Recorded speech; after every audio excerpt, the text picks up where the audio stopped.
Good morning, good morning. Won't you share?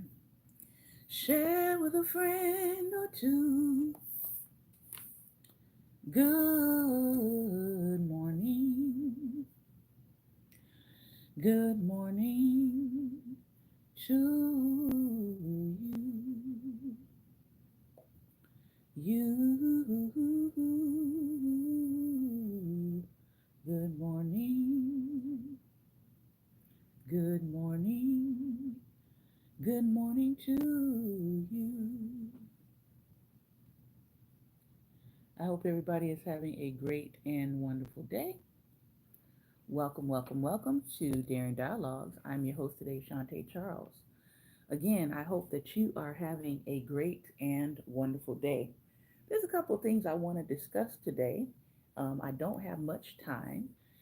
It is going to be a short show because I have a client meeting, um, and so I have to get ready for that. So I am doing a short show today. I want to start out by reading from Dennis Kimbrough's Think and Grow Rich, a Black Choice Daily Motivations for African American Success. And I am going to bring us to the date.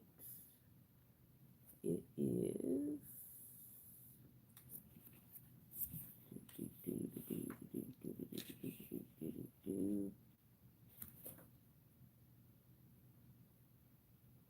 October 18th. So let's go there. And the title of this devotional reading today is I Heard It Through the Grapevine. Ed Bradley, who was the 60 Minutes co-host, said, I think the public is too hungry for gossip. There are things more important than who slept with whom. I think he is exactly right, especially in the time and the season in which we are in. Again, I'm reading the October 18th devotional out of this book here, and it says, I heard it through the grapevine. Ed Bradley said, I think the public is too hungry for gossip. There are things more important than who slept with whom. The television program 60 Minutes, which one of my relatives by marriage is actually, I think, now co hosting it. The television program 60 Minutes once reported on a widely read tabloid and interviewed people who were buying the paper at grocery store checkout counters. Do you believe what you read in this paper? The reporter asked. No, came the reply, but we like to read it anyway. Gossip holds a strange fascination for all of us. There's a legend that drives home this point. A man with a troubled conscience was asked the village priest for advice. The man had repeated some gossip about a friend and had later found his words to be untrue. He asked the priest what he could do to make amends. The priest told the man, if you want to make peace with your conscience, you must fill a bag with feathers, go every house in the village, and drop a feather on each doorstep. The man did as he was told. He then went back to the priest and asked, is this all I need to do? No, the priest replied. Take your bag and gather up every feather. The man left. After a few days he returned, saying, I could not find all the feathers, for the wind had blown them away. Then said the priest, so it is with gossip. Unkind words are so easily given out, but difficult to take back. Gossip is like mud thrown on a clean wall. It may not stick, but it always leaves a dirty, stinky mark. All right. I think that's a really good lesson, especially as we head into this weekend. Good morning to those of you who are coming in. And then the writer has a saying down here at the bottom. The most useless thing in the world is idle gossip. I refuse to be a part of it. All right. Two things I want to talk about today. As we know, we are less than 30 days away from that thing that happens in November every 4 years here in the United States, where we select what I would like to say is a world figurehead, because the reality is most of the change happens in our nation at the local level with our local, state, and county and town officials. Um, so as we get into that, there is, I had to read this article this morning. I was like, wow, I cannot believe the AP is out here doing the good work.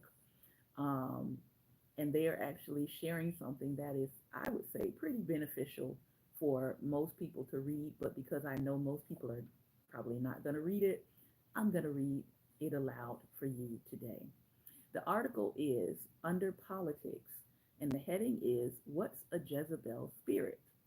Some Christians use the term to paint Kamala Harris with a demonic brush. Now, this is a topic that usually I would probably cover on a Thursday, right? Under our Thinking Thursday, Theology Thursday post and podcast. But I wanted to cover it because we are in the midst of early voting. And I know for Maryland, where I am located in Maryland, um, we start our early voting, I believe, October 24th through October 31st, which is very weird that they would end it on Halloween.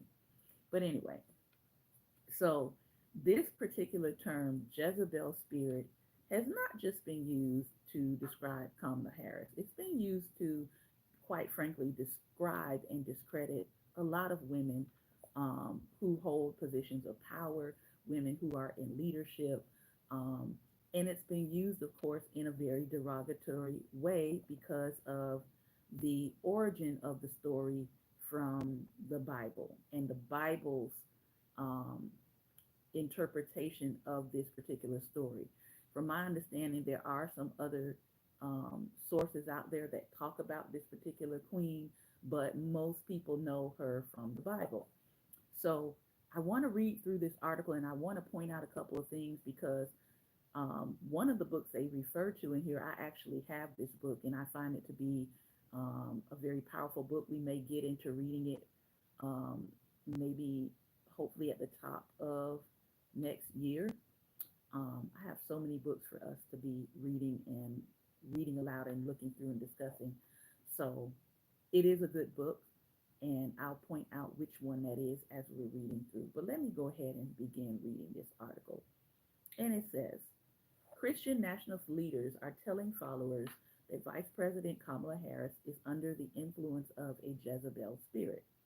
Using this term with deeply racist and misogynoir, I know they say misogynistic, but it's really misogynoir roots, that is setting off alarm bells for religious and political scholars.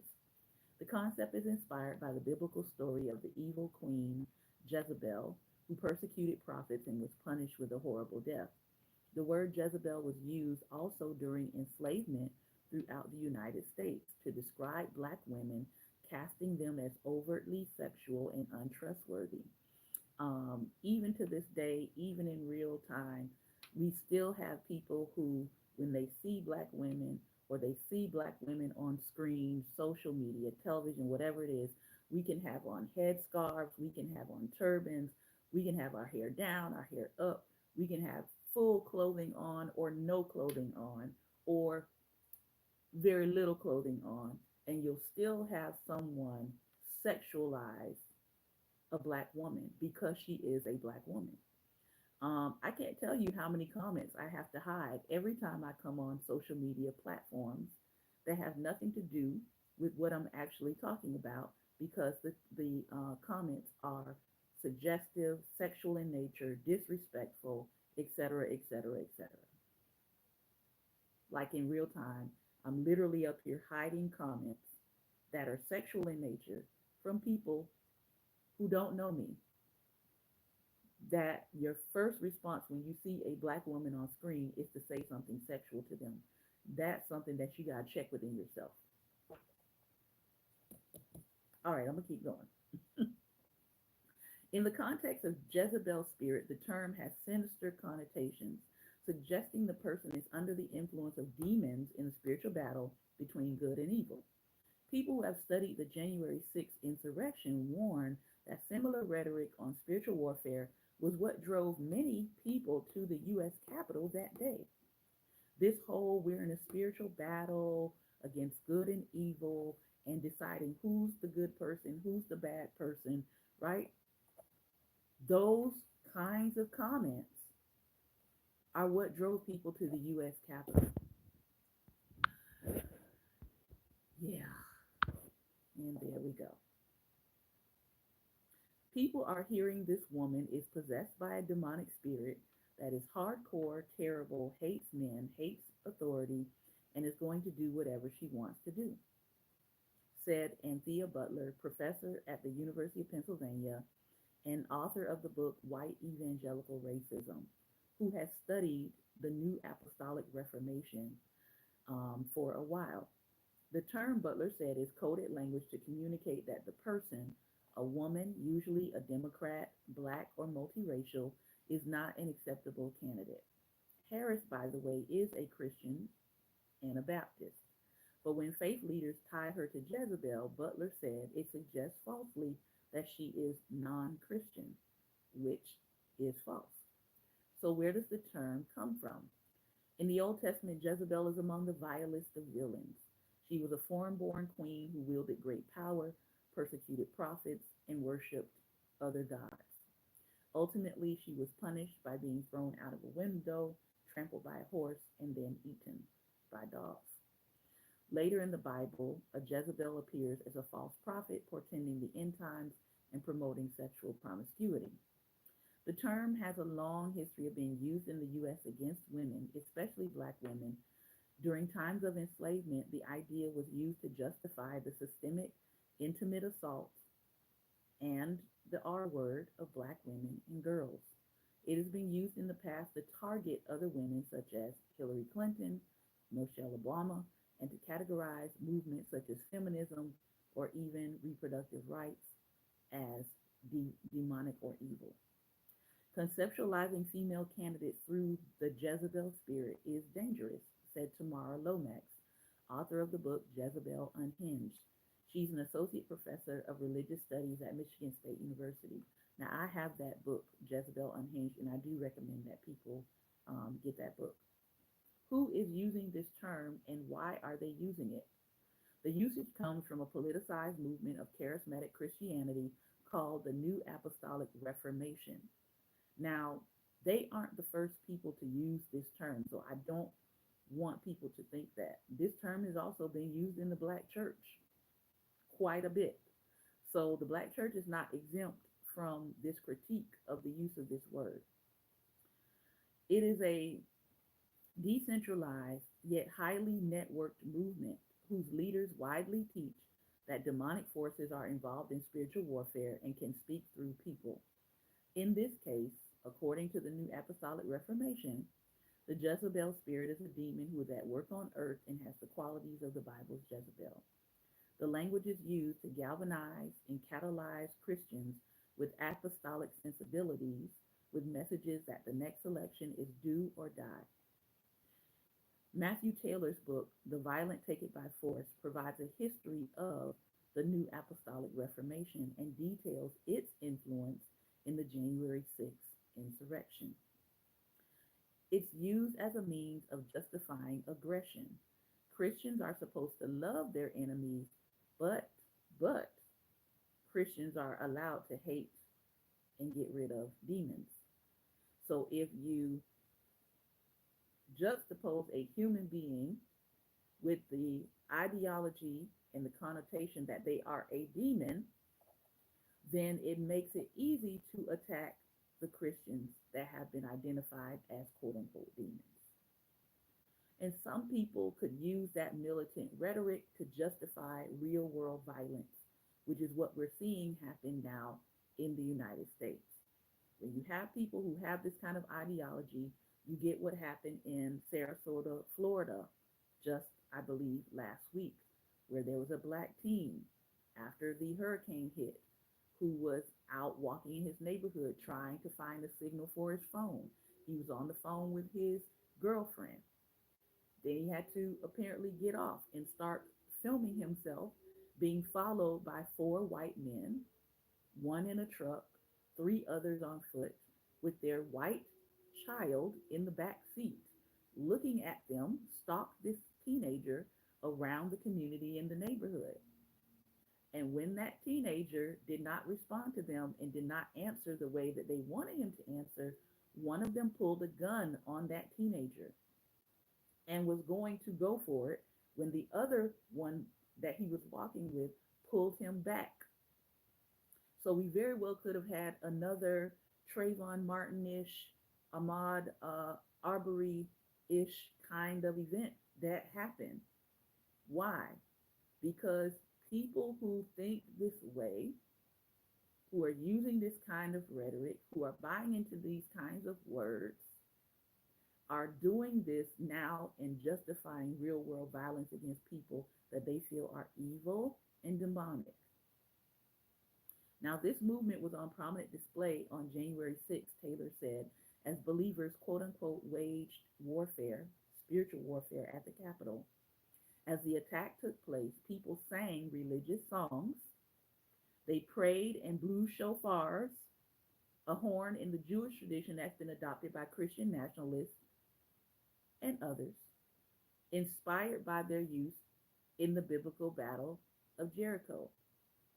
They also built a gallows for the VP Pence at the time. Now imagine that. You're building gallows, you're singing Christian songs, you're blowing a shofar, and you're breaking into the Capitol with the hopes of unaliving some of your elected officials. And we still have people in denial of what happened on January 6th. Since that day, Taylor said, there's been an increase in talk of spiritual warfare in American politics. What is Christian nationalism? It's a fusion of American and Christian identities that seeks a privileged place for Christianity in American public life. One of the people leading this charge is Lance Wallnau. Now, I've been following Lance Wallnau. I've followed some of his teachings since the early 2000s. Okay? He has 1 million Facebook followers, and he is considered a prophet in the New Apostolic Reformation, according to Taylor. And he receives messages, as he says, directly from God. He was an early evangelical supporter of number 45 and remains close to his campaign. Republican vice presidential candidate Vance recently appeared at an event organized by this same man.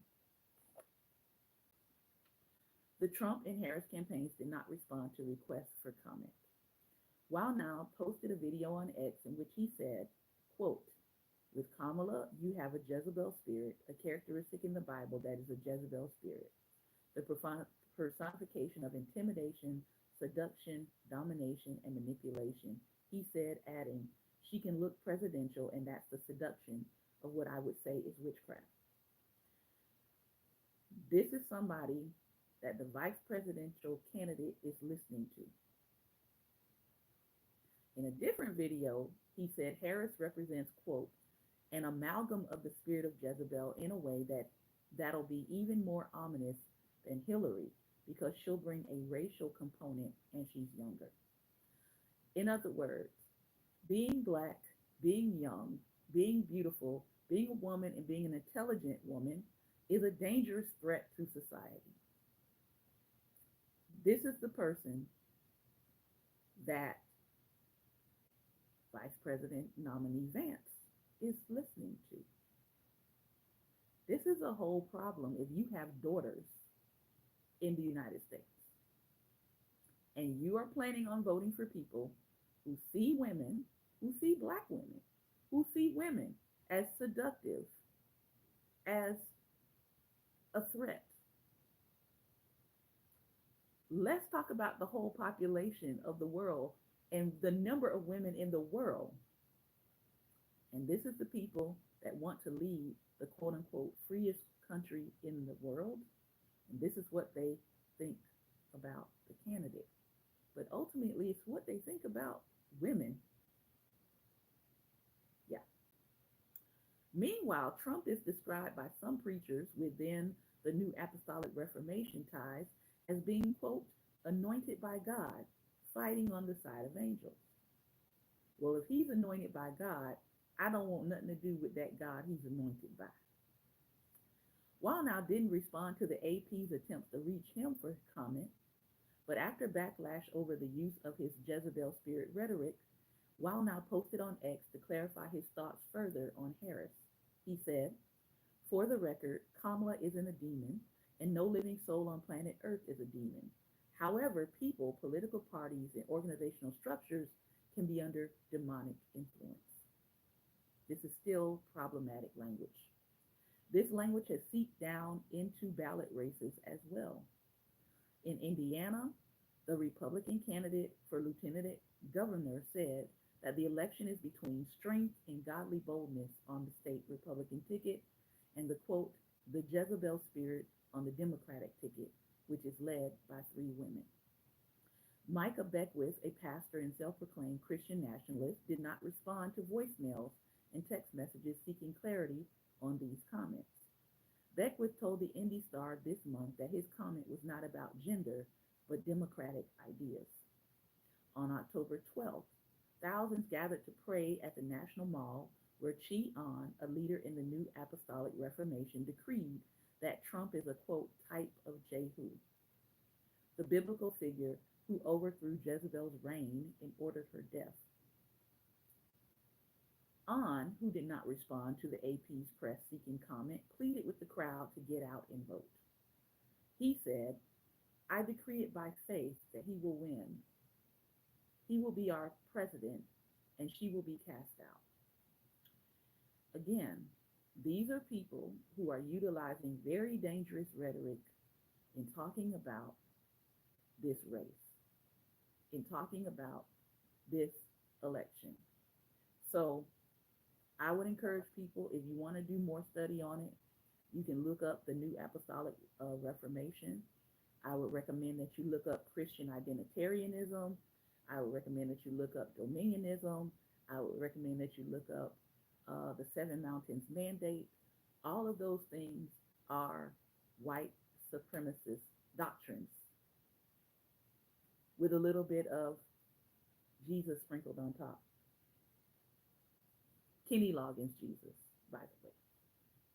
So I do appreciate the AP stepping up to put this article out to help people to understand that this kind of rhetoric is dangerous. This is the kind of rhetoric that led to things like the Salem witch trials, where people were unalived because of hyper-religiosity and some other things. A new article and study actually just came out about the Salem witch trials that said that and I'm going to see if I can find the article and give you the topic of it, but it talked about how the Gutenberg press led to the widespread of a particular doctrine and theory about witchcraft, which then led to that doctrine spreading and people adopting that doctrine, and then it led to several cases, not just what happened with the Salem witch trials, but it led to several cases of people being unalived by the communities because they were accused of witchcraft. Let me see if I can find it. Salem witch trials, Gutenberg, because I want to make sure I give you the source of the article. Yep. Let's see. It says we now know, and I'll turn this around so you can see. Hello and good morning to those of you who are coming in. We now know what may have caused the Salem witch trials. Now, I don't think this is the original site, but let me see.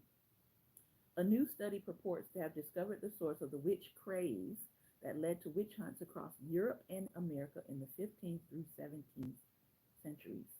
New ideas about witches, casting them as conspiratorial activity against the godly society, came from a book called Malleus Maleficarum, Malleus Maleficarum,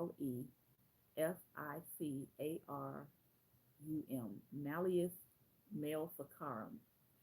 The text was spread throughout the Western world thanks to the newly invented printing press. So, the 15th through the 17th century saw a wave of witch hunts break out across the Western world.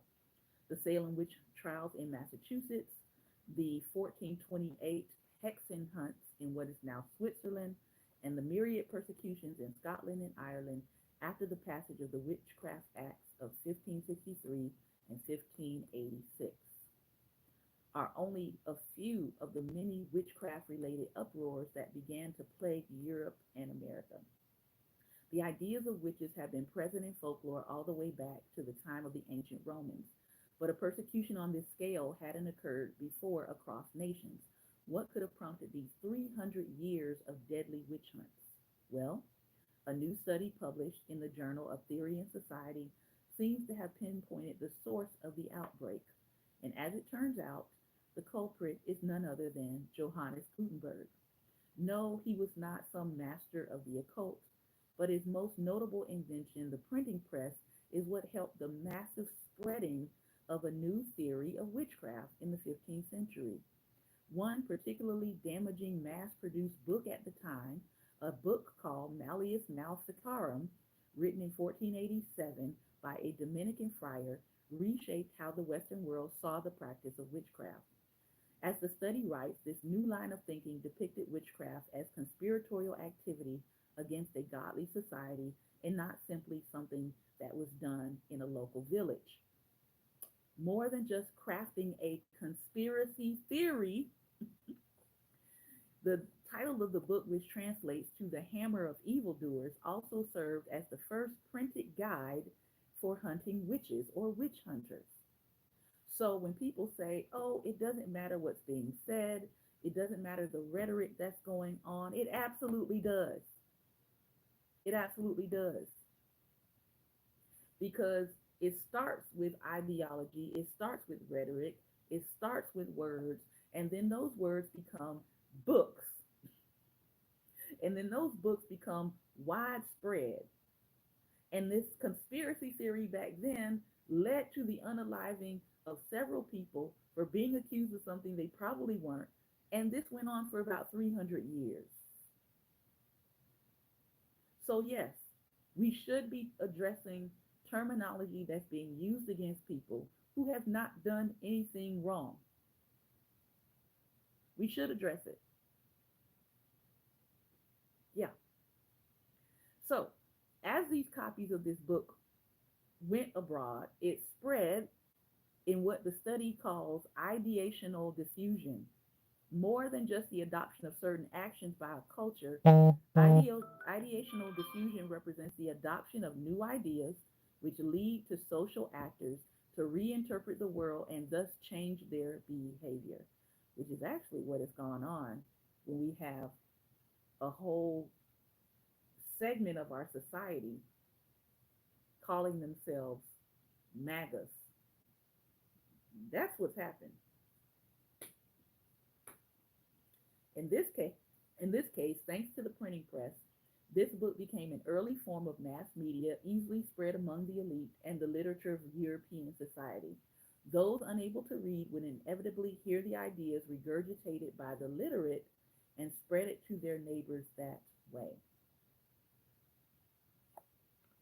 So, the printing press did not cause the inception of this theory of witchcraft, but our results show that it fostered its spread. And that's what we have had in the United States since about 2015.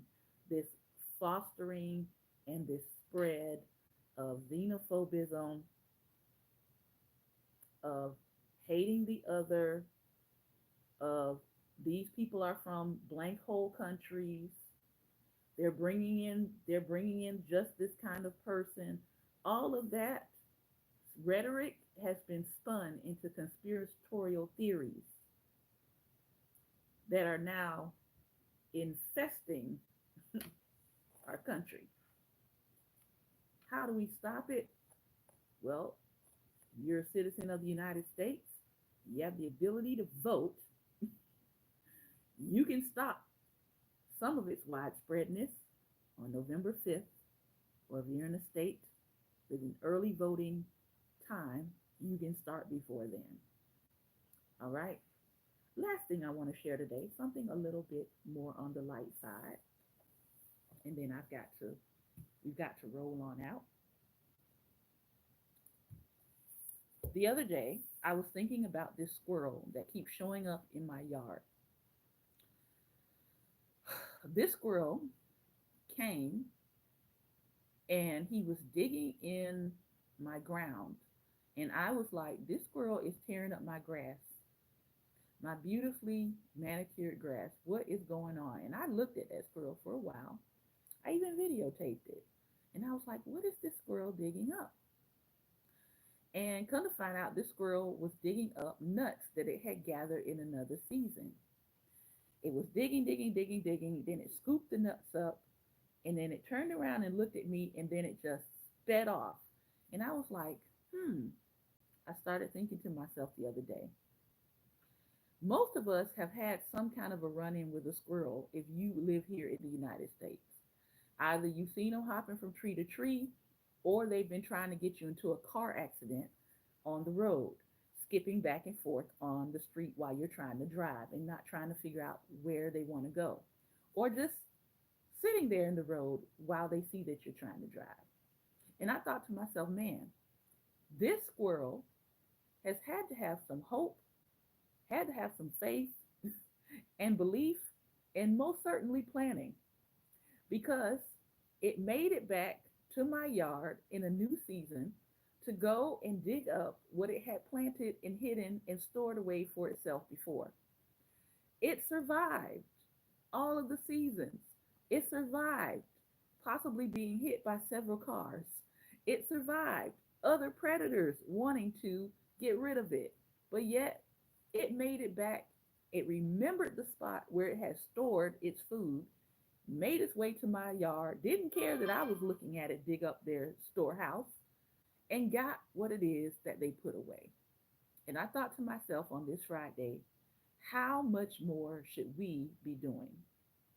If a squirrel can have that much sense to store things, to put things away, if a squirrel can have that much hope and that much faith and that much belief that they're going to make it to the new season, that they're going to be able to return to the place where they stored their things, how much more should we have faith and hope and belief in ourselves? And how much more should we plan? Well, that's my life lesson for today. I hope that you have enjoyed what I have shared. I hope you've been enlightened by what I've shared today. I encourage you to um, do well today. Enjoy your day. Get free today in whatever area of life you need to get free in. If you're here in the United States, I encourage you to make a very wise choice in this upcoming election. We are in some very, very perilous times. We're definitely in some perilous times for women who have already lost a measure of rights by what has gone on with Roe v. Wade. More of those rights are at stake for being lost, depending on who you select as the next 47th President of the United States. I have every faith in you that you're going to do what is necessary to help everyone maintain their rights in the United States, not just a few, but all. All right, we're going to have our talk back over on at Daring Dialogues on IG. If you want to join me for the talk back, we're going to spend a little bit of time talking there. Be well, and most importantly, be light. Have a great weekend. All right, it's time for the talk back. We've got about